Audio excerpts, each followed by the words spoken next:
Hi, welcome to Flipped Lesson 1.6 on Piecewise Functions. As you can see at the top of the sheet there, the definition of piecewise functions are those that are defined by using two or more rules on two or more intervals. And the result would be a graph that is made up of two or more pieces of similar or different functions. Okay, so please take a moment to take a look at example 3, and that's actually not on page 49, it's on 48. Page 48, and it continues on to page 49, but it starts on page 48 of your textbook.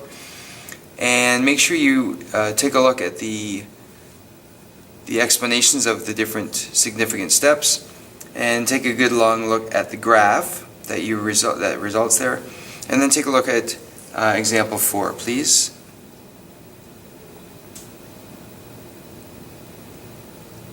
Now, just out of curiosity also, let's take a look at the domain and range of this function for actually both of them, example 3 and example 4. So the domain of example 3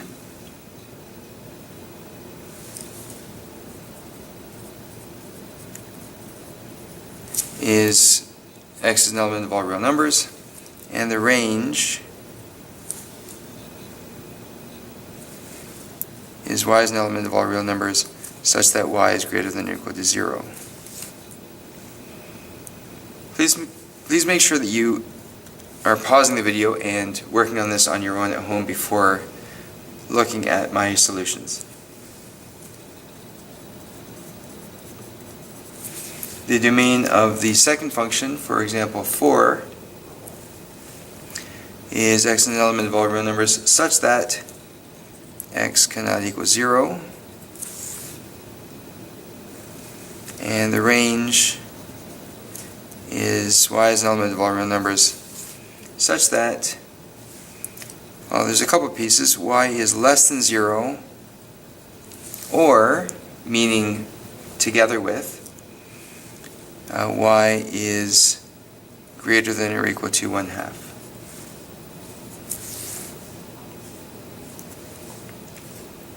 Okay, let's move along to this next example here on the sheet. We want to graph this function, so where x is less than or equal to -1, the graph itself is the absolute value function of x plus 2. And then when x is greater than -1, the graph is going to be negative x plus 2. Okay, so actually I'm going to do the parabola first, because I just find those a little bit easier. So this is basically the parabola opening down, and it's been translated up 2 units. So the vertex is going to be at 2. It's going to be opening down, so it's going to be, it'll be a point at 1, 1, and negative 1, 1. But we see here in the condition that x is greater than -1, so here that has to be an open circle, because this graph of the parabola is only from -1 and beyond. And then what would be 2, 4 has been flipped and translated, so it would be 2, -2. Okay, so this is the first part of the piecewise function. Now the next part is the absolute value of x plus 2. So that plus 2 in with the x is a horizontal translation to the left. So the vertex, instead of being at the origin, is now here at -2.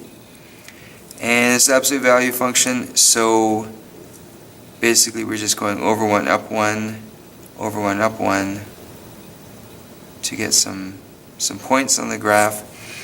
And this graph is defined up to and including x equals -1. So up to and including -1. So then here for this part of the graph, the absolute value function, we actually fill in the point, which actually fills in where the parabola did not include that point, that x value.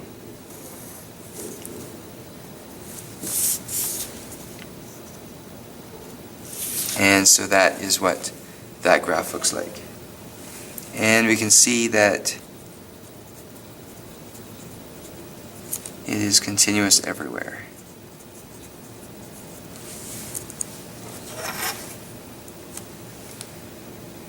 Okay, moving along to the next example.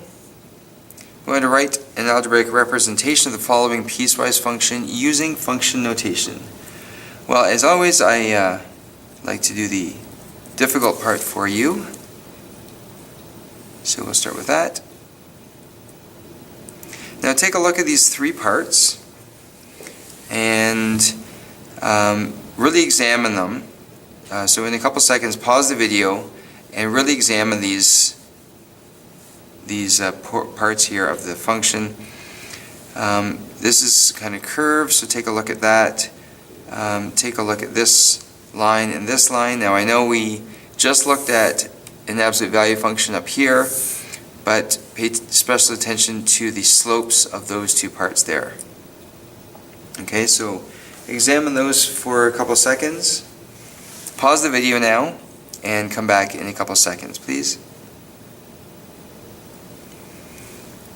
Okay, so as I look at this, I realize that this would continue up to the origin if it were to continue, and then that's point -1, -1, -1, and then we've got -2, -4.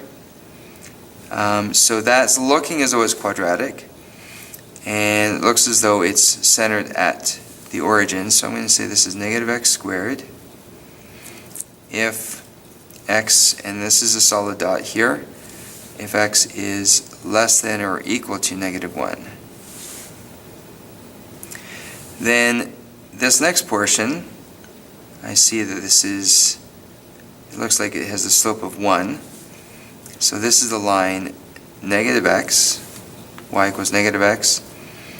If, now this is not included, so -1 is not included, but it's just less than x, and x is less than or equal to 2. And then this next part here, take a look at that slope. Looks like it has a rise of 1 and a run of 2. So it's going to have a slope of 1/2. And if we were to continue this, we would see that it would intersect the y-axis at -3.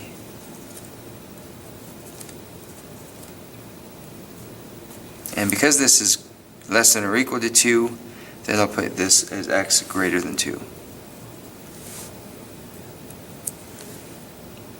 Okay. Moving right along now. Oh, sorry, I missed some of the writing there on the sheet.